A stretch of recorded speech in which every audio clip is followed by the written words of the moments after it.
My students, okay, આપણે સંકલનના ઉપયોગના દાખલા ઉદાહરણ 2-1 જોયા છે. આગળ ઉદાહરણ કરીએ આપણે, અને આઈ હોપ તમને નિયમ ધ્યાનમાં હશે.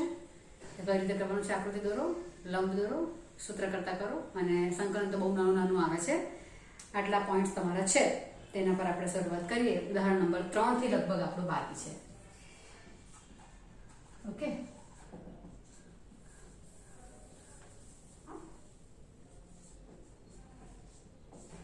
ઉદાહરણ નંબર 3. ચાલો તો શરૂઆત કરીશું આપણે.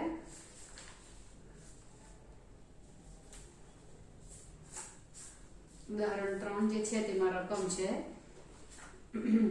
વક્ર y = x અને રેખા y = 4 વડે આવૃત પ્રદેશનું ક્ષેત્રફળ. તો હવે અહીંયા તમને બે વસ્તુ આપેલી છે, વક્ર y = x² અને રેખા y = 4. આમ બે વસ્તુ આપેલું છે. એટલે રેખા અને વક્ર વાળો ટોપિક આવી ગયો.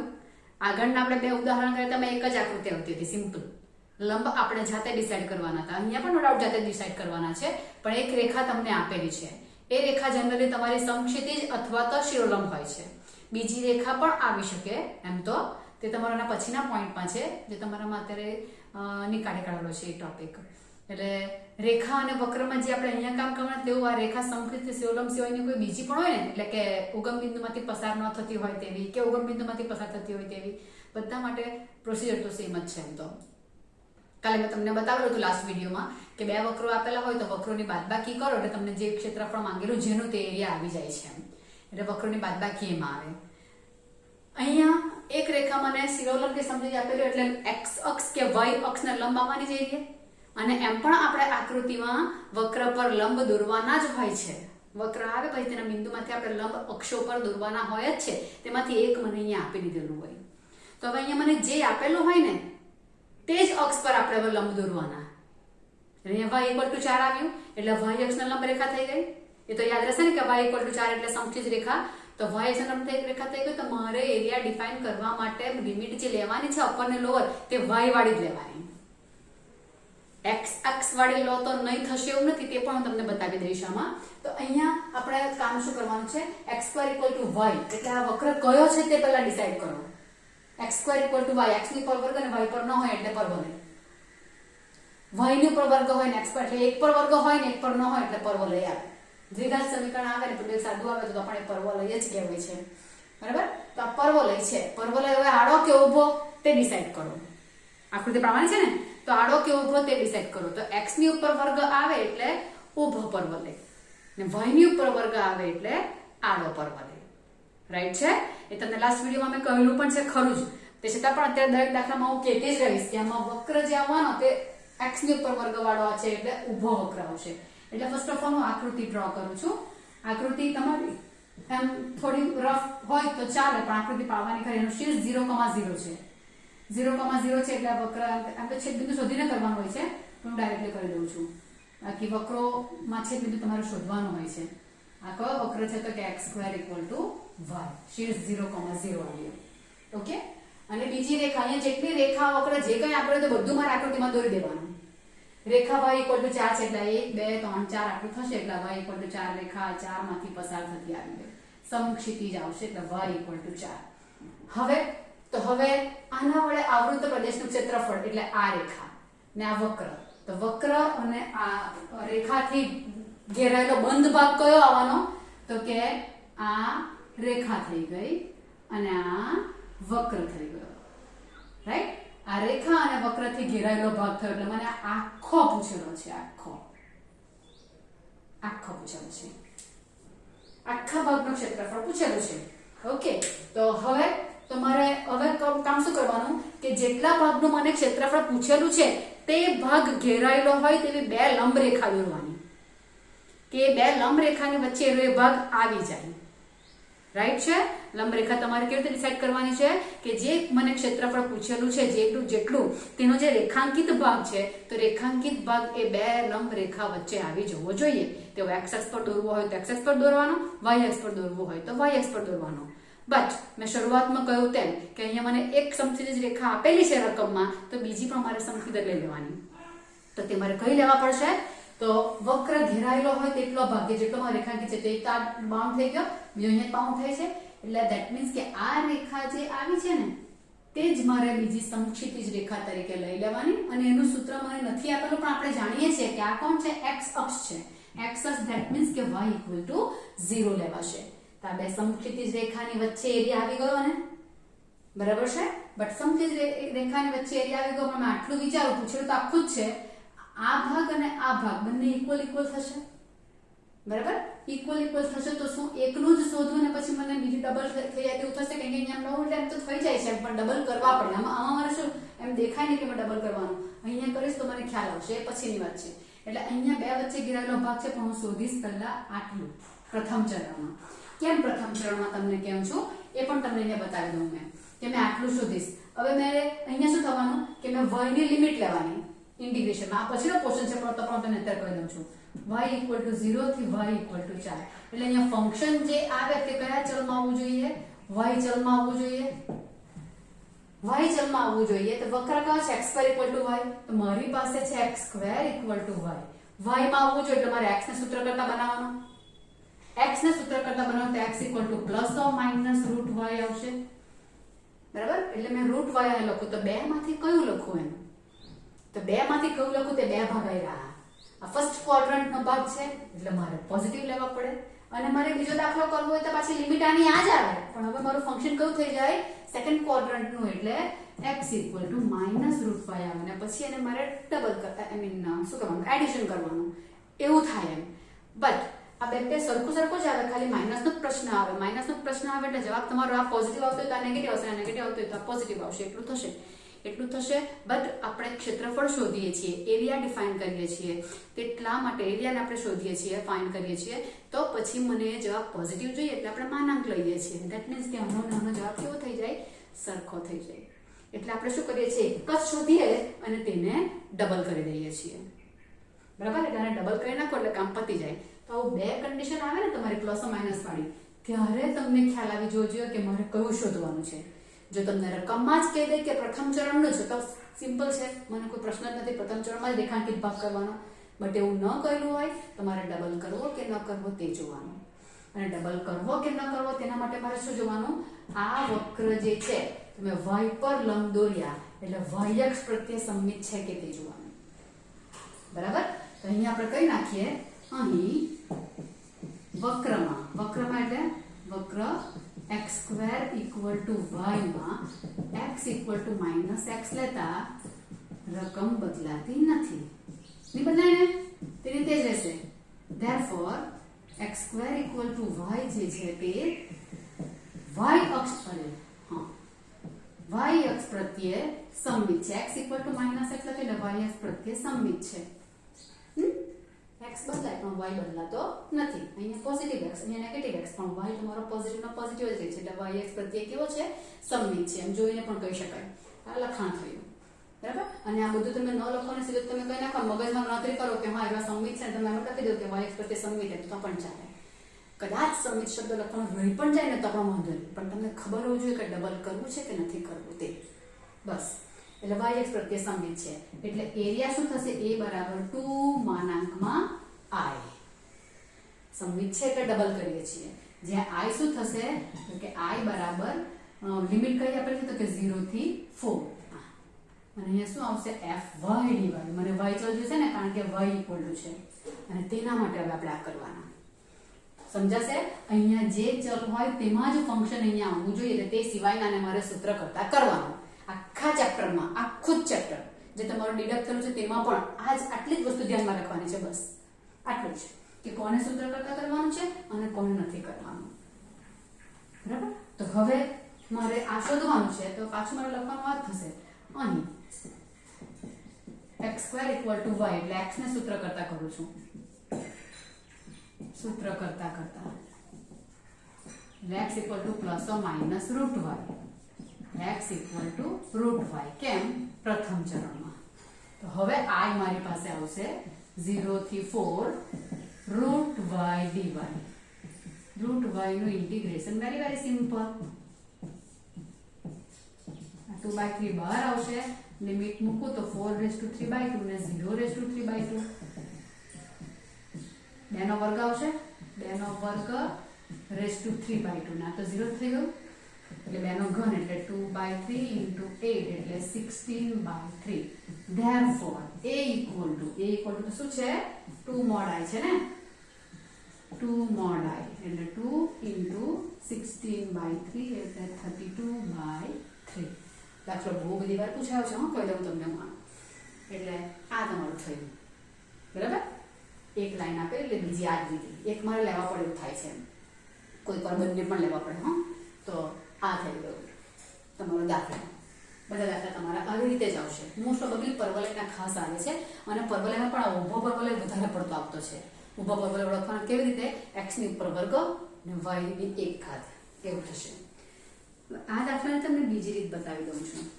જરાક લાંબુ થશે બટ કંઈ નહીં, કે બીજી રીત તમને બતાવું કે કેવું થશે. જરાક વિચિત્રપણું આવશે એમાં સમજવામાં, આ જ ઇઝી પડે. અને તેને ઓળખવામાં કયો અહીંયા જે આપણે તેના પર લંબ દોરવાનો.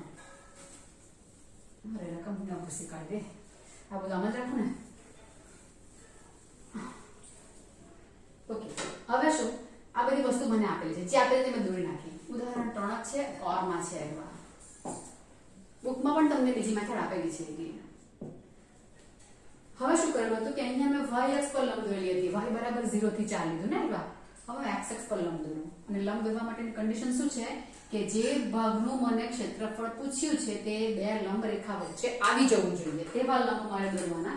એકચ્યુઅલી રેખા અને વક્રનું છેદબિંદુ આવે ને એટલે છેદબિંદુમાંથી મારે લંબ દોરવાના હોય. નિયમ એ રહે છે કે જે બે વક્રો મને આપેલા છે, વક્રનું છેદબિંદુ ફાઇન્ડ કરો.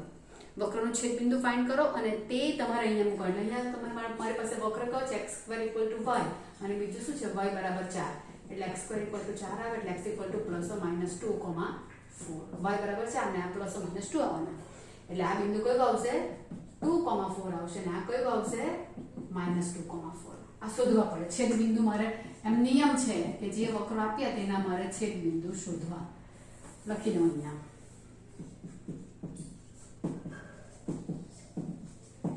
ઉકેલતા એટલે છેદબિંદુ આવી ગયું તો x² = 4 થશે કારણ કે y બરાબર 4 છે એટલે x = ±2 અને y બરાબર 4 જ છે એટલે છેદબિંદુ કયા આવ્યા? છેદબિંદુ આવ્યું ±2 અને 4. +2 ને 4 ફર્સ્ટ ક્વોડ્રન્ટમાં આવશે અને -2 પર સેકન્ડ ક્વોડ્રન્ટમાં આવશે. આ મારે કરવું પડે બરાબર. હવે તો કે આ બે છેદબિંદુ જેટલા આવ્યા ને છેદબિંદુમાંથી હું લંબ દોરી શકું. બધા જ માંથી દોરવું જરૂરી નહીં મળે, પણ જરૂરી મને જેટલો એરિયા જોઈતો છે તે મારે લંબ દોરવા હોય તો છેદબિંદુમાંથી દોરવાના. તો આ છેદબિંદુ મારી પાસે આવી ગયા. હા, તો લંબ દોરવા માટે મારે આખો એરિયા કવર થવો જોઈએ એટલે એક આમાંથી x અક્ષ પર લંબ દોરું અને એક અહીંયાથી આવ્યો લંબ. આ બે લંબ રેખા આવી ગઈ. આ રેખા કઈ થશે? x = 2 અને આ કઈ થશે? x = -2. રાઈટ છે અહીંયા x = 2 અને x = -2. એરિયા આખો આવી ગયો. પણ હવે થશે શું? તે ધારો કે મેં ખાલી આટલું જ લેવું ને તો હવે સમજવું બહુ અગત્યનું છે. આ જે પોઈન્ટ કહું છું ને, તમારું બે વક્ર વડે આવૃત્ત પ્રદેશનું ક્ષેત્રફળ શોધવા પડે. દાખલા જે ડિડક્ટ થયેલા છે ને તે કદાચ તમારા પાસે રેફરન્સ બુકમાં અમુક આવી જાય કે જે લેવલમાં કદાચ આવી જાય એવું તમને કામ આવે તેવો મુદ્દો છે. બાકી તમારે અત્યારે 8.1 માં જરૂરિયાત નથી, પણ તમને કહી દઉં છું આ વસ્તુ. એટલે એક દાખલો તમને બતાવી દઉં એટલે 2.8.2 ના દાખલા પણ તમારાથી કરી શકાય તેવી કન્ડિશન છે આમાં. ઓકે, તો હવે શું છે વસ્તુ કે જે અક્ષ પર હું લંબ દોરું છું ને તે અક્ષ પર ઘેરાયેલા ભાગનું ક્ષેત્રફળ મને મળે છે. બરાબર છે? તો હું ખાલી પરવલય લઉં. પરવલય એટલે આટલો એરિયા. પરવલય આ છે ને x અક્ષ પર લંબ આ દોર્યા. તો x અક્ષ પર કયો ભાગ ઘેરાયો પરવલયથી? આ ઘેરાયો કે તે પૂછવા. આ પરવલય છે ને આ x અક્ષ છે તો ભાઈ ઘેરાયેલો ભાગ કયો આવવાનો ને આ બે કઈ રીતે આવવાની? આ બે આવવાની. એટલે મને આ મળે. x અક્ષ પર તો આ ઘેરાય પરવલયથી. ઉપર તો મારે આમ ખુલ્લું રહે. નો ડાઉટ y બરાબર 4 રેખા છે પણ તમે લેતી જ નથી અહીંયા. x અક્ષ પર લંબ દોર્યા એટલે જે અક્ષ પર લંબ દોરું તે અક્ષ પર તે આકૃતિ વડે ઘેરાયેલો ભાગ મળે. તો પરવલય વડે x અક્ષ પર ઘેરાયેલો ભાગ આ બે છે અને મને માંગેલો છે આ બે આયરો ઉપર વાળો ને મળે આયરો આ.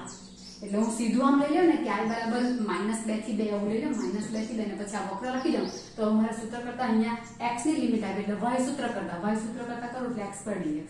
તમારો દાખલો ખોટો છે. 2x² એમાં ખાઈ આવ્યા એટલે મારો દાખલો મારો ખોટો પડી જાય. આ યુગ્મ વિધેય છે ને એટલે આ x = -2 છે. આ 2 ટાઈમ્સ 0 થી 2 લખાય ને કારણ કે યુગ્મ વિધેય છે એટલે x³/3 કરું તો જવાબ મારો ની આવશે જો 2x³/3 0 to 2 એટલે આ 2 નો ઘન 8/3 ને 2 એટલે 16/3 જવાબ 32/3 છે. બરાબર છે એટલે આ જવાબ તમારો નથી આવતો. આટલું કરો તો કેમ તો કે મને આ મળ્યો આ નથી મળ્યો એટલે x અક્ષ પર ઘેરાયેલો ભાગ આવ્યો આ છે એ ખાસ ધ્યાનમાં રાખવું પડે આકૃતિમાં જોઈને એટલે આકૃતિ દોરવી ફરજિયાત છે તમારે. તો હવે કરવાનું શું તો હવે શું થશે મને આ રેખા તે લોકોએ આપેલી જ હતી આ રેખા ને x અક્ષ પર લંબ દોર્યા એટલે જોજો એલા આ અને આ એમાં વક્ર નથી આવ્યો અત્યારે વક્ર નથી આટલું છે. તો આ લંબચોરસ બન્યો લંબચોરસ ચોરસ વોટેવર જે હોય તે પણ બને કઈક આકૃતિ કંઈ પણ અહીંયા આ બની આકૃતિ. તો આ આકૃતિ બની તેનું ક્ષેત્રફળ એટલે આ રેખા વડે પેલું ખાલી પરવલય વડે કયો ભાગ રહેલો થયો લાલ લાઈન કરેલી છે તે ને આ ખાલી લાલ બોક્સ કર્યું તેના વડે મને આખો મળવાનો કે આનું ક્ષેત્રફળ શોધા એટલે કોના દ્વારા ઘેરાયેલું છે એ y = 4 દ્વારા એટલે અહીંયા બે વક્ર કામ કરે છે.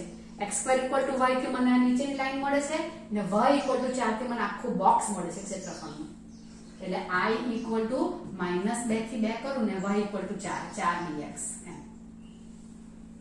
બરાબર આવું લખું તો મને આખું મળે એવું બરાબર. હવે શું તો કે મને આખું મળ્યું મને જોઈએ આ વક્રથી મને આટલું જ મળ્યું નાનાથી આખું મળ્યું એટલે આ આખામાંથી એટલે કે 4 માંથી હું આ વક્ર જે હતો તે નીકાળી કાઢું ઇક્વેશન આ નીકાળી કાઢું એટલે આનાથી આ નીકળી ગયું થાય છે ને કેમ કે વક્રથી મને કયો ભાગ મળે છે લાલ લાઈન વાળો તો આ ભાગ મને મળે છે એટલે 4 માંથી હું આ વક્રથી ઘેરાયેલો ભાગ કાઢી નાખું એટલે મને મળશે તે કયો મળશે આ મળશે. બંને છૂટા દાખલા કરું તો પણ ચાલે કોઈ વાંધો નથી. એટલે મને અહીંયા જવાબ શું આવવાનો આવ્યા તો કે મારે શોધવા માટે આખો આ 4 વાળું મળશે તે એટલે આખા બોક્સમાંથી આનાથી ઘેરાયેલો ભાગ આ છે તે નીકાળી કાઢો એટલે આ જ રહી જવાનો જે માંગેલો હતો તે કયો માંગેલો હતો તો ક્યારે આ માંગેલો હતો લાઈન મારી આવશે ક્યાં એ શોધવા માટે મારે વક્રોની બાદબાકી કરવા પડે બરાબર. વક્ર y = 4 વડે બોક્સ મળે છે તે અને પરવલય વડે આ ભાગ મળે છે તે. તો હવે મારે અહીંયા I શું લેવાનું તો કે I લેવા માટે મારે લેવું પડે આ સમજવું અગત્યનું છે આકૃતિમાં પછી દાખલામાં વાંધો નહીં મળે. તો મને અહીંયા લિમિટ x ની આવવાની છે એટલે મારે વક્રમાંથી સૂત્ર કરતા y ને કરવાનો છે અને બીજા વક્રમાંથી પણ y ને સૂત્ર કરતા કરવાનો બંનેમાં y ને સૂત્ર કરતા એટલે હું લખી દઉં અહીંયા અહીં x અક્ષ પર લંબ દોરેલ હોવાથી બંને વક્રોમાં y ને સૂત્ર કરતા કરવો. તો પહેલું વક્ર કયું છે x² = y એટલે y સૂત્ર કરતા છે y = x² ને બીજું કયું છે y = 4. હવે આ બે વક્ર આવ્યા ને એટલે કોઈની બાદબાકી એટલે મને બે એરિયા મળી ગયો. એ તમને મેં લાસ્ટ વિડિયોમાં બતાવ્યું હતું કે બે વક્રોથી આવૃત્ત પ્રદેશનું ક્ષેત્રફળ માંગેલું તો વક્રોની મારે બાદબાકી કરવાની હતી તો વક્રોની બાદબાકી સીધી અહીંયા આવી જાય બરાબર. તો હવે I બરાબર શું આવશે ઇન્ટિગ્રેશન x = -2 થી x = 2 આ બે વક્રોની બાદબાકી 4 વાળું મોટું આવશે બે માંથી ગમે તે પહેલા લોકો વાંધો નહીં જવાબ પેલામાં માઈનસ આવશે બીજું કંઈ નહીં એટલે અહીંયા આવશે 4 - x² એટલે 4 વાળું મોટું છે 4 વાળું આખું બોક્સ છે 4 વડે ઘેરાયેલું અને તેમાંથી વક્ર વડે એવા લાલ ભાગ એટલે ભૂરો ભાગ મળી જાય લાલમાંથી આ લાલ કાઢ નાખો એટલે ભૂરો મળી જાય એટલે આટલું થયું. હવે હવે નિયત સંકલનનો દાખલો આવી ગયો. નિયત સંકલનમાં આ લિમિટ જો તમારી ઓપોઝિટ હોય -a થી a તો તમે આ વિધેયની યુગ્મતા ચકાસો છો યુગ્મ છે કે અયુગ્મ છે. જો વિધેય અયુગ્મ હોય તો આનો જવાબ 0 ફાઇન્ડ કર્યા વગર તમે લખી શકો છો I = 0 પણ આ યુગ્મ વિધેય હોય તો ડબલ થઈ જાય છે અને લિમિટ 0 થી 2 થઈ જાય છે. તો આ યુગ્મ વિધેય છે ને x ની જગ્યા પર -x મૂકો તો રકમ બદલાતી નથી બદલાતી એટલે યુગ્મ વિધેય f of -x = fx જ થાય છે. therefore f એ યુગ્મ વિધેય છે અને યુગ્મ વિધેય આવે એટલે 2 ટાઈમ્સ 0 થી 2 થઈ જાય છે. આ કરવાનો તમે અહીંથી દાખલો કરો તો કોઈ વાંધો નહીં મળે, પણ આપણો -2 મૂકીને તમારે સાદુરૂપ આપવો પડે, અહીંયા 0 થઈ જાય એટલે હું બે ટર્મ તમારી સાદુરૂપમાંથી નીકળી જાય છેલ્લે, બીજું કોઈ રીઝન નથી. 4x - x³/3 0 થી લે તો 0 જવાનું ને, આ થયું ને આ 0 આવવાનું છે, આ 0 આવી જાય એટલા માટે, બીજું કોઈ રીઝન નથી. એટલે 2 આ આવવાના 8 માઇનસ એનો ગણ 8/3, પછી મારું આટલું આવતું હતું 16/3 લઈ જવાનું, બરાબર. એટલે હવે આવવાના 16/3, 24 માંથી 8 જાય એટલે 16 રહેશે, એટલે આવવાના 32/3. આ સીધું a આવી ગયું. એમાં એકચ્યુઅલી i આવ્યું એટલે i બરાબર મારું 32/3 થયું, એટલે a બરાબર 32/3. અહીંયા 4 - x² ની જગ્યા પર મેં x² - 4 લખેલો હતો, તો અહીંયા -32/3 આવતે, એટલે a બરાબર માનાંક i કરીને 32/3 કરવાનો. તો આ દાખલો થયો. હવે તમે જ કહો પહેલી મેથડ ઈઝી પડે કે આ ઈઝી પડે તે વિચારી લો. હા ને, પહેલી મને તમને ઈઝી લાગે કે નહીં? અત્યારે પહેલી વાર તમારા પાછળના આપણે 8.2 ના બધા દાખલા આવી રીતે જ કરવાના છે, વક્રોની બાદબાકી વાળા, એટલે કંઈ સમજ નહીં પડે તો વક્રોની બાદબાકી એવું થાય, બરાબર. પણ આ વસ્તુ ધ્યાનમાં રાખવાની, આ લંબ જે હું અહીંયા લિમિટ લઉં છું ને, જે અક્ષ પર દોરું છું તે અક્ષ પર ઘેરાયેલો ભાગ મને મળે છે.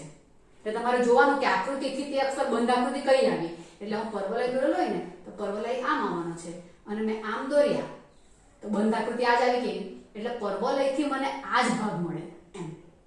સમજાય છે? આ દોરેલું જ નહીં હતું, પૂછેલો છે આયરો આ, અને મળે કયો આયરો આ મળે છે. એ તમે બે દાખલા છૂટા પણ કરી શકો. આ તમે એક આખો એક જ બતાવી દીધો કે મેં આ રીત કરવાની નથી, એટલે પણ તમે આ બે દાખલા પહેલા ખાલી પરવલય જ દોરો ને તેના પર આ લંબ દોરો તો આ ભાગ મળ્યો. પછી તો કે પછી મેં આયરો આ દોરીશ ને તેના પર લંબ દોરો, આ y = 4 વાળું થયું, તો મને આખું મળવાનું કે x અક્ષ પર આખું મળવાનું. તો હવે આખામાંથી મેં આ કાઢી નાખું એટલે આવી ગયું, જો આખું y = 4 વાળું, ને તેમાંથી આ કાઢી નાખું એટલે આ મને આવી ગયું, એટલે 4 માંથી આને કાઢી નાખાય. આ તમારી આકૃતિ થાય. સમજાય? એટલે આવો દાખલો આવ્યો છે. એટલે આ બીજી મેથડ તમારી થઈ, એ x અક્ષ પર મેં લંબ દોર્યા ત્યારની વાત છે, એટલે મારે અહીંયા પેલી ઘટક પટ્ટી આવી અહીંયા આવે આમ આવ્યા, ને પહેલી મેથડ બતાવી તેમાં y અક્ષ પર ઘટક પટ્ટી આવેલી હતી, એટલે સિમ્પલ વેમાં પતી જાય છે. અને તે ઓળખવા માટે મેં તમને કહ્યું કે તમને જે રેખા આપેલી હોય તે સમખિતિજ હોય તો y પર જ લંબ દોરો ઘેરાયેલો ભાગ શોધવા માટે, અને સીધો લંબ હોય તો x અક્ષ પર જ દોરો તો ડાયરેક્ટ આવી જાય. બીજું કોઈ ચાલો, બહુ બધો ટાઈમ નીકાળી કાઢવામાં. આ બીજી મેથડ તમારી થઈ ગઈ. બસ આટલી બે મેથડ તમને આ બધું વક્રતા આવડી જાય ને એટલે આખું જ ચેપ્ટર તમને આવડી ગયું કહેવાય. પહેલા બાજા તકલીફ પડશે, નામ તેમ લાગશે, બટ પછી ડોન્ટ વરી. ચોથો દાખલો, ઉદાહરણ 4. વર્તુળ x² + y² = 32. આ દાખલો એ બહુ પૂછાય છે આમાંનો, હા. અને બીજું છે x = y, x = y અને x અક્ષ. જેટલા વક્ર આપ્યા હોય તેટલા બધા જ અહીંયા લખવાના, એટલે બધા મારે દોરવાના, અને બધાથી ઘેરાયેલો ભાગ મારે વિચારવાનો. દ્વારા આવૃત પ્રથમ ચરણમાં પ્રદેશ, પ્રથમ ચરણમાંનો આવૃત પ્રદેશનું ક્ષેત્રફળ શોધવાનું છે. એનો મતલબ કે આ વક્ર 2-3 જગ્યાએ જતો હશે, એટલે મને કહ્યું છે. ચાલો, હવે આ દાખલો સોલ્વ કરવા માટે પહેલા જે વક્ર આપ્યા છે વક્રનું છેદબિંદુ મારે લઈ લેવું પડે, અને એ છેદબિંદુ લઈને પછી આગળ વાત કરીએ આપણે. ઓકે, તો અહીંયા આ નંબર 1 અને નંબર 2, આ બેનો છેદબિંદુ 1 અને 2 ને ઉકેલતા મને જરૂર પડશે. એટલે પહેલું કામ શું હોય? વક્રનું છેદબિંદુ શોધો. મોટા દાખલા હોય ને બધામાં એવું આવે, કારણ કે એમાં કોઈ સિરોલંબ કે સમજિત રેખા કોઈ છે જ નહીં. આગલા દાખલામાં તો મને સમજિત રેખા આપેલી હતી એટલે મારે બહુ સોલ્વ કરવાનું નહીં આવ્યું, તો પણ છેદબિંદુ તો શોધવા પડ્યું ખરું આપણે બીજી મેથડમાં. અહીંયા સિરોલંબ કે સમકિત કંઈ નથી, તો પછી મારે છેદબિંદુ શોધવાનું, વક્રો જે આપ્યા તે લોકોનું. એટલે સૌપ્રથમ કામ કયું છે? છેદબિંદુ શોધવું. એટલે x² x = y છે, એટલે અહીંયા પણ મારો x² લખાશે. કેમ? કારણ કે x = y. 2x² = 32, x² = 16, એટલે x = ±4. તો y તો x ને y સરખા જ છે, એટલે છેદબિંદુ કયા આવવાના? છેદબિંદુ ±4 ±4, કારણ કે x = y છે. પણ મને પ્રથમ ચરણમાં આવૃત પ્રદેશ લેવાનો હોવાથી છેદ બિંદુ કયું આવશે પ્રથમ ચરણમાં? એટલે બંને પોઝિટિવ આવવાના, 4,4 થાય. -4 ને -4 આવશે, પણ તે મારે ગણતરીમાં લેવાનું નથી. થઈ ગયું. હવે આપણે આકૃતિ દોરીએ. આકૃતિમાં જે વક્ર આપે તે દોરવાના, એટલે વક્ર વર્તુળ છે એટલે આ વર્તુળ આવી જવાનું. આ થઈ ગયું વર્તુળ. આશરે દોરી દેવાનું. હો, આ વર્તુળ થઈ ગયું. ચાલો જરાક નીચેથી દોરો. હા ને, આટલો એરિયા ને આટલો એરિયા એટલે અહીંયા આવશે.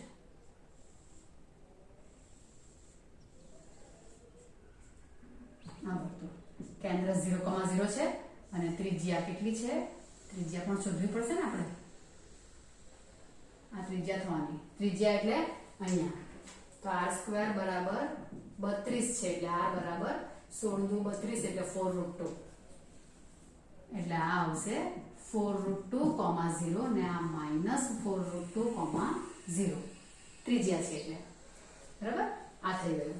વર્તુળ દોરે એટલે તમે ત્રિજ્યા તમારે આપણને બિંદુ લઈ લેવાનું. આ વર્તુળ છે x² + y² = 32. આ રેખાંકિત કરી દેવાનું બધું.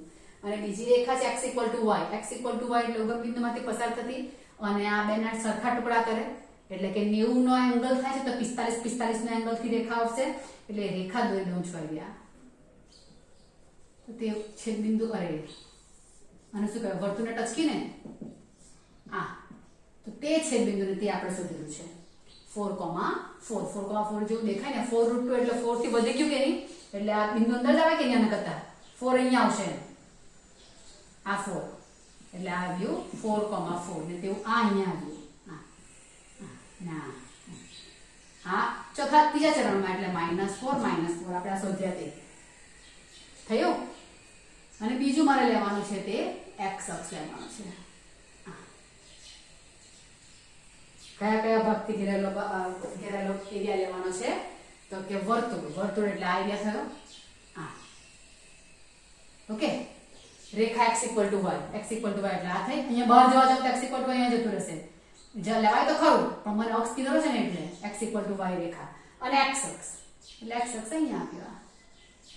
અહીંયા વર્તુળનો ભાગ લેવા જાવ તો અહીંયા પણ વર્તુળનો ભાગ આવે ને રેખા આવે, પણ અહીંયા y અક્ષ આવે, x અક્ષ નથી આવતો. અને મને x અક્ષ પર આવૃત પ્રદેશનું ક્ષેત્રફળ કહેલું છે. એનો મતલબ y પર લંબદોર તો નહીં થાય એવું તો નહીં મળે, થાય તો ખરો. એટલે આટલો એરિયા મને માંગેલો છે આટલો ક્ષેત્રફળ શોધવા માટે. એટલે જે લાલ પોર્શન આવ્યો પીઝાનો ટુકડો તો તે મને માંગેલો છે. બરાબર, એટલે આટલું મારે શોધવાનું છે. આ વૃત્તાંશના ક્ષેત્રફળનું સૂત્ર આવડતું તો દાખલો 1 જ મિનિટમાં થઈ જાય. 1 મિનિટ હોય 1 સેકન્ડ મોડે થઈ જાય, 2 મિનિટમાં. પણ 3 માર્કમાં પૂછે તો તે નહીં ચાલે પાછું. વૃત્તાંશના આ ટુકડો છે ને, વર્તુળનો થોડોક ચાપ થયો ને એટલે વૃત્તાંશ, વર્તુળનો થોડોક અંશ. વૃત્તાંશનું ક્ષેત્રફળ 1/2 r²θ.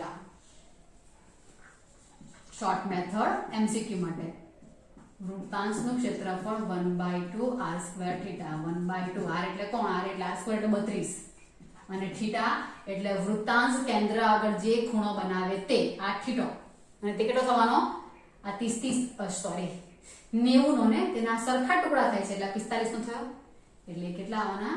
45 એટલે π/4. θ બરાબર π/4 છે એટલે 8×32 આ થઈ ગયો 4π આન્સર. એટલે એનો આન્સર આવે 4π. પણ આ છે ને MCQ છે. ધ્યાન રાખજો, એટલે શું છે? MCQ છે. આપણા માટે એ દાખલો નથી અત્યારે, પણ MCQ માં તમારે આ મેથડથી સોલ્વ કરી શકો છો. હવે અત્યારે આ દાખલાની 2 મેથડ છે. 2 મેથડ બતાવવા જાઉં તો અહીંયા જે ચોપડીમાં જે મેથડ આપેલી છે ને તે મેથડ મને નહીં ગમતી એકચ્યુઅલી, બટ હવે આપણે કરીએ અત્યારે, કોઈ વાંધો નહીં. શું કરવા આપણે? મેં તમને આગળ કહ્યું તે કે આ મને ટુકડો માંગેલો છે તો મારે લંબ દોરવાના. અહીંયા લંબ ક્યાં દોરવાના તે મને નથી ખબર, કારણ કે મને કોઈ સમકીતિ કે શિરોલંબ રેખા આપી જ નથી. ઓકે, તો લંબ દોરવા માટેની કન્ડિશન મેં તમને કયું કીધું? આપણે જે છેદ બિંદુ શોધીએ છીએ ને, છેદ બિંદુમાંથી લંબ દોરાય. બરાબર છે? છેદ બિંદુમાંથી મારે લંબ દોરવાના હોય તો છેદ બિંદુ કયું આવ્યું? 4,4. તો 4,4 માંથી લંબ હું આમ પણ દોરી શકું અને આમ પણ દોરી શકું, બરાબર. ભલે x અક્ષ મારે આકૃતિમાં લેવાનો છે, જો અહીંયા આ ભાગ પણ આવે છે, સમજો તમને પ્રથમ ચરણ કર્યું છે એટલે મેં આટલો જ રેખાંકિત કર્યો, પણ આ x અક્ષ, વર્તુળ અને રેખા થી આ ટુકડો પણ આવે છે, પણ એ થર્ડ ક્વોડ્રન્ટમાં છે, એટલે ત્રીજા ચરણનું મને માંગેલું જ નથી. આ ને આ સરખા થશે, પણ આ માઇનસમાં આવે ને આ પ્લસમાં આવે. કીધેલું તમારે ડબલ કરી દેવા પડે, કારણ કે માના કાવી એટલે ડબલ થઈ જાય એમ આખું જ માંગેલું હોય તો. બટ આવા દાખલામાં પ્રથમ ચરણ જ માંગે છે, એટલે આટલો ટુકડો મેં રેખાંકિત કર્યો છે, આ કરેલો નથી. તો હવે આ છેદ બિંદુ આવ્યું, છેદ બિંદુમાંથી લંબ હું અત્યારે તમારી બુકમાં તો તેના પ્રમાણે x અક્ષ પર દોરું છું લંબ. હવે x અક્ષ પર લંબ દોરું એટલે x = 4 રેખા આવી ગઈ છે, ને આ x = 0 છે. આ જે આવી તે x = 4. તો શું થયું? તો x = 4 ને 0, 0 ને 4 ની વચ્ચે આટલો એરિયા આવે છે. અને બીજો આ બે, જો અહીંયા બીજો લંબ દોરવું, કેમ કે મારે બે લંબ રેખા દોરવાની હોય ને લિમિટના માટે, તો બીજો આ આવે છે, આ લંબ આવે બીજો. એ કયું આવ્યું? x = 4√2, ત્રિજ્યા વાળું, બરાબર. એટલે આ મેં લંબ રેખા દોરી ને અહીંયા વચ્ચે જેટલો રેખાંકિત ભાગ મને પૂછ્યો તો મેં લંબ રેખા દોરી છેદ બિંદુમાં, તો આના બે ટુકડા થયા. જે મને વર્તુળનું ક્ષેત્રફળ, વૃત્તાંતનું ક્ષેત્રફળ માંગેલું છે તેના બે ટુકડા થયા. તો આવું બે ટુકડા તો થતા હોય તો બંનેનો મારે સેપરેટલી શોધીને પછી એનો સરવાળો કરવા પડે. બંનેનું સેપરેટલી શોધીને સરવાળો, કે વચ્ચે મને બિંદુ આવી ગયું એટલે જે રેખાંકિત ભાગ મને પૂછ્યો તેમાં વચ્ચે જો લંબ આવી જાય ને તો મારે બે ટુકડા કરવા પડે, સરવાળો કરવા પડે. એટલે અહીંયા આમાં કામ કરવાનું. તો હવે મેં વિચાર્યું તો આ જે ટુકડો જે છે ને તે એમ જોવા જાવ તો એ કાટકોણ ત્રિકોણ બન્યો કે આ લંબ આવે ને તેમાંથી આ અંતર 4 ને આ પણ 4 થયું, ત્રિકોણ થયો ને. નામ આપી દઉં તો આને O નામ આપું અને B નામ આપું અને A નામ આપું, તો ABO કાટકોણ ત્રિકોણ થઈ ગયો કે નહીં. તો અહીંયા મેં કાટકોણ ત્રિકોણનું ક્ષેત્રફળ શોધી શકું છું.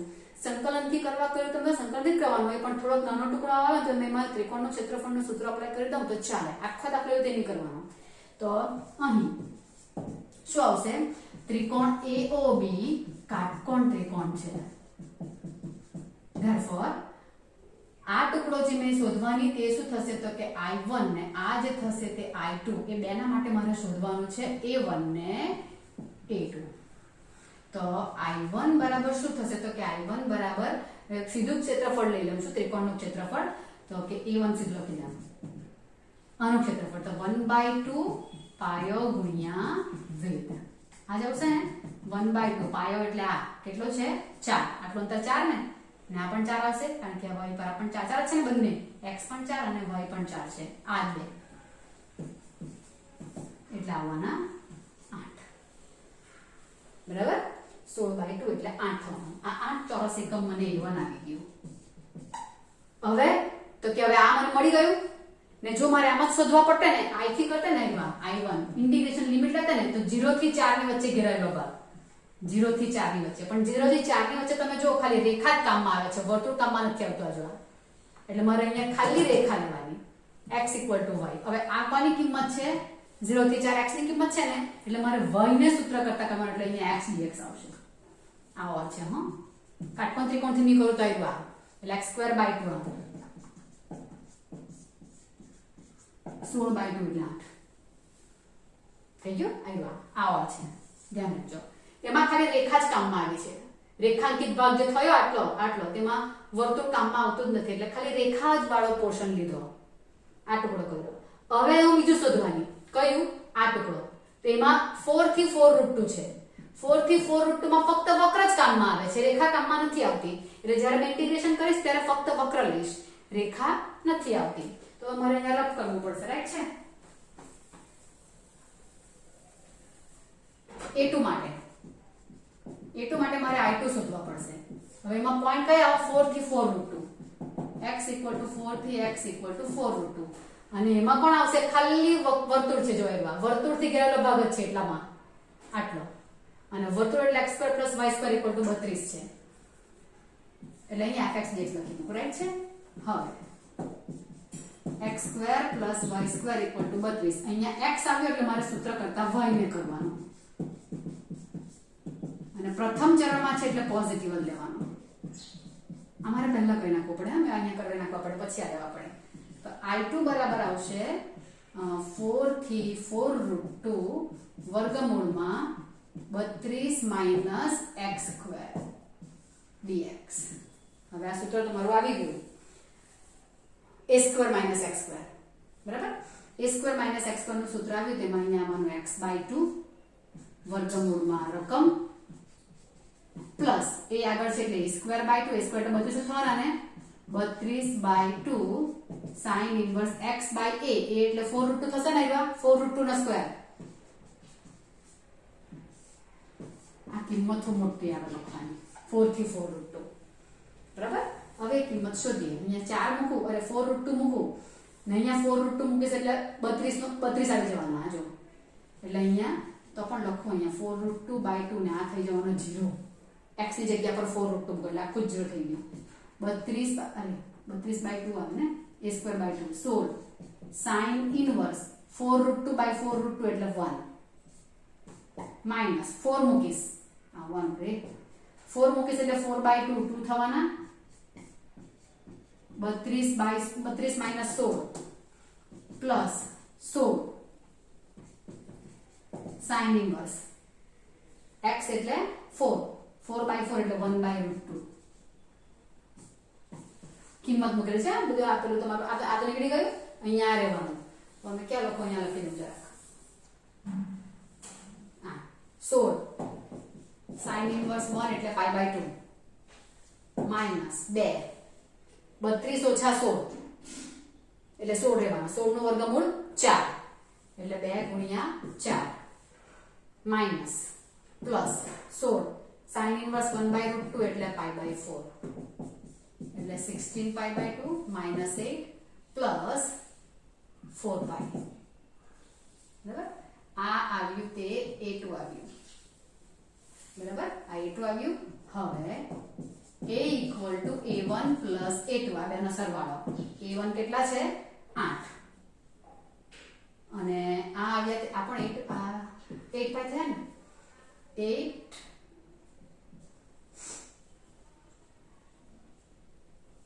અહીંયા કેમ શું કર્યા? હા બરાબર છે. 8 માઇનસ આ 8 પાઈ ને 4 પાઈ એટલે આવ્યા અમારા બદલાઈ જવાના. અહીંયા મારો માઇનસ આવવાનો, સોરી કાઉન્ટ છોડવો પડશે એટલે 4 પાઈ રહેવાના કે નહીં, એટલે 4 પાઈ માઇનસ 8 થયા. આ 8 પાઈ છે અને મારા માઇનસ 4 પાઈ છે એટલે 4 પાઈ માઇનસ 8. a1 છે 8 માઇનસ પ્લસ 4 પાઈ માઇનસ 8 આવ્યા 4 પાઈ. આ દાખલો થયો પૂરો. આ કેવો બચ્ચો છે જો ઓર વાળો એમસીક્યુ. આ 4 પાઈ મારે થઈ ગયા. સમજાય છે શું કહ્યું તે? કે મારે આ ક્ષેત્રફળ શોધ્યું તે 8 આવ્યું, આનું શોધ્યું તે 8 પાઈ આવ્યા. 8 પાઈ માઇનસ 4 પાઈ એટલે 4 પાઈ રહ્યા. 4 પાઈ માઇનસ 8 એટલે બેનો સરવાળો એટલે આવ્યા 4 પાઈ મારા થયા. આ એક મોટી રીત તમને ચોપડીમાં આપેલી છે, પણ આનાથી નાની રીત હું કરી શકું એમ છું. એક તો બીજી વક્રોની બાદબાકી વાળું, એટલે તે મેથડ તમારી અહીં આવી શકે તો તે થોડો ઈઝી મને લાગે છે, બરાબર. હવે તમને મેં પીડીએફમાં આપેલી છે મેથડ, એમ તો બંને આપેલી છે ને આ પણ લખેલું છે, બંને છે. પણ આ દાખલો બહુ અગત્યનો, બહુ વાર પૂછાય તેવો છે અને આ રીતે એને સોલ્વ કરાય એવું છે. હવે શું છે તમારી બીજી મેથડમાં જે છે તે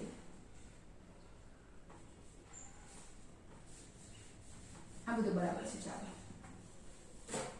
એમ તો અત્યારે નહીં કરવો તો પણ જરાક કરી મૂકો તો તમને આઈડિયા આવે. જરાક વિડીયો લાંબો થઈ જાય. હા આમ કરવાથી. અત્યારે મેં એક્સ અક્ષ પર લંબ દોરેલા હતા, બરાબર. હવે હું શું કરું છું કે લંબ જે દોરવાનું છે એટલે વાય અક્ષ પર દોરું છું. એટલે મારી આ રેખા આમ આવી વાય અક્ષ પર દોરું છું. તો વાય અક્ષ પર લંબ દોરું તો શું થશે?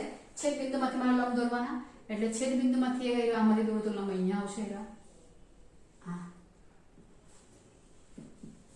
y equal to 4 રેખા. અહીંયા 4,4 છે ને એક બીજું કયું આવવાનું? રેખાંકિત ભાગ આ બે વચ્ચે આવી જવાનો એટલે y equal to 0 રેખા, બરાબર. આ બે ની વચ્ચે ટુકડો આવી ગયો ને એવા મારે લંબ એવો દવાનો કે ટુકડો બે ની વચ્ચે આવી જાય એટલે આ આવી ગયો ટુકડો.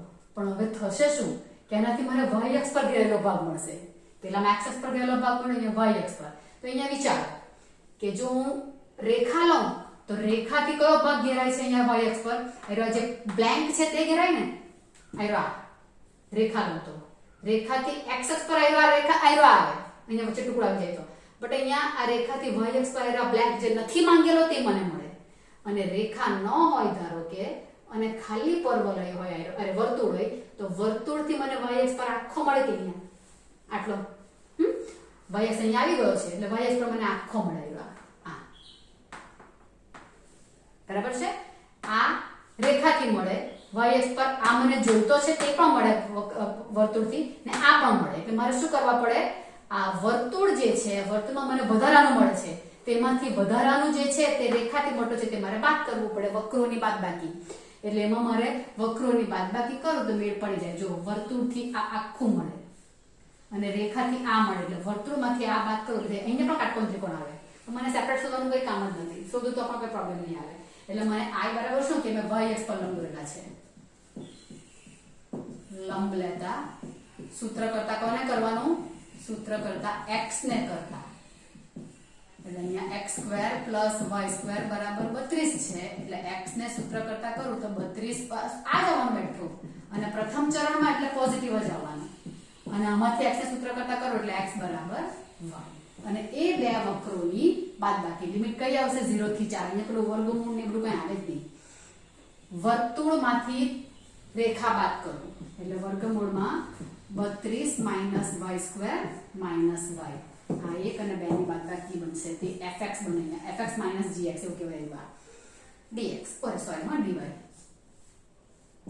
સૂત્ર વાપરી કાઢો, બંનેને સેપરેટ કરી નાખું તો કોઈ પ્રોબ્લેમ નથી તો એ ચાલે. સૂત્ર તો આમાં જવાનું જે હતું તે જ એટલે આવશે y/2 વર્ગમૂળમાં 32 minus y square plus a square by 2 sin inverse y/4 √2 x/a એટલે 0 થી 4 y સ્ક્વેર બાય 2 0 થી 4 બંનેનું સેપરેટ કરી લીધું છે. ઓકે 4 મૂકું તો આ 2 આવવાના, 32 માઇનસ 16 એટલે એ પણ 4 આવવાના પ્લસ આ 16 આવવાના, 16 sin ઇન્વર્સ 1/√2 0 મૂકાય તો બધું 0 થઈ જવાનું એવું કરી દીધું. બોલ્યા ને આ 0 મૂકો 4 એટલે 16/2 એટલે 8 આવવાના, 0 મૂકી ત્યારે 0 આવવાના બરાબર. 4 નો વર્ગ 16 કર્યો છે 8 વત્તા 16 ઇન્ટુ π/4 માઇનસ 8 કેટલો બચ્ચામાં પતી ગયો જો એવા પેલામાં કેટલું લવારો કર્યો આપણે દચ્ચાતનો એટલે આ y અક્ષ પર લંબ દોરે તો થયું બરાબર. આ સિમ્પલ વેમાં પતી જાય. પેલામાં અહીંયા લિમિટ બધી વિચિત્ર અને તો ગમે જ નહીં, બે ટુકડા કરો બેને જોઈન્ટ કરો આમાં એવું કંઈ નહીં યાર. વક્રોની બાદબાકી y અક્ષ પર લંબ દોરું, વર્તુળમાંથી રેખાવાળો બાદ કર્યો, રેખાવાળો y અક્ષ પર લંબ દોર એટલે y અક્ષ પર રહેલો ભાગ. આટલું મગજમાં તમે લાવો ને દાખલા ગણા તમારા ઈઝી થઈ જાય છે. એટલે આ દાખલો બંને રીતે થાય તેવો છે એટલે આ બંને રીત મેં તમને બતાવી. ઓકે જરા ધ્યાનથી સમજજો, બંને મેં પીડીએફમાં આપેલી છે, જોજો. ના સમજ પડે તો મને પૂછી લેવાનું. Till then by.